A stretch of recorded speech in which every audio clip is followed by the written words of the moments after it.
The second day of Hernandez Govan's trial has wrapped. A shorter day than day one, but the witnesses who were called to the stand gave shocking testimonies.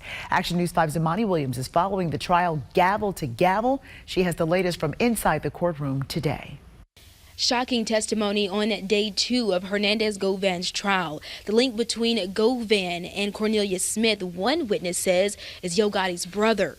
Angela Arnold, the girlfriend of Cornelius Smith, the man who says he was one of the 2 shooters that killed rapper Young Dolph, took the stand.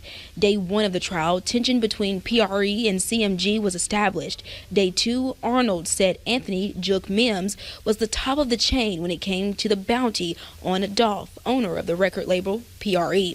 Jook was the number 2 at CMG and Yo Gotti's brother. He said it came from Jook. Jook being who? Because we want to make sure we're talking about the same Jook.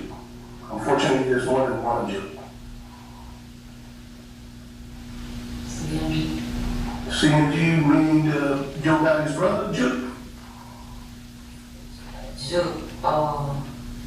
Yeah. This, a big turning point in the second day of the trial. Multiple people took the stand. Arnold, a Tennessee Bureau of Investigation agent, a retired MPD investigator who was the lead on the Young Dolph homicide investigation, and a current MPD sergeant in the gang unit. The defense questioned if Jook was ever investigated before he was killed. They talked about Mr. Govan here, they talked about Jook, and we can quibble about who's in charge or whose house or who whatever. But clearly, Jook was a suspect in this case. Yes.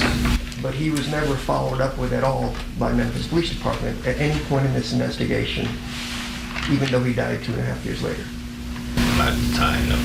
Cell phone data took up a large portion of the second half of the day. The prosecution asked one detective who was talking to who the most when you look at the data. Would they communicate more to Govan than with each other?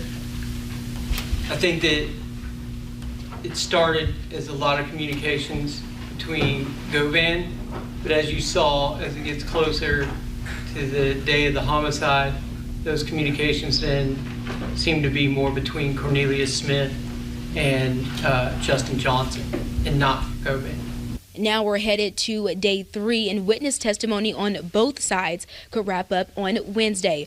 Reporting downtown, Imani Williams, Action News 5. Now, Action News 5 has been in the courtroom all week, and we will be there. We'll let you know as soon as a verdict is handed down. Be sure to stick with us for the latest information, both here on the air and online. To view all of our previous coverage in this case, you can head to our website, actionnews5.com.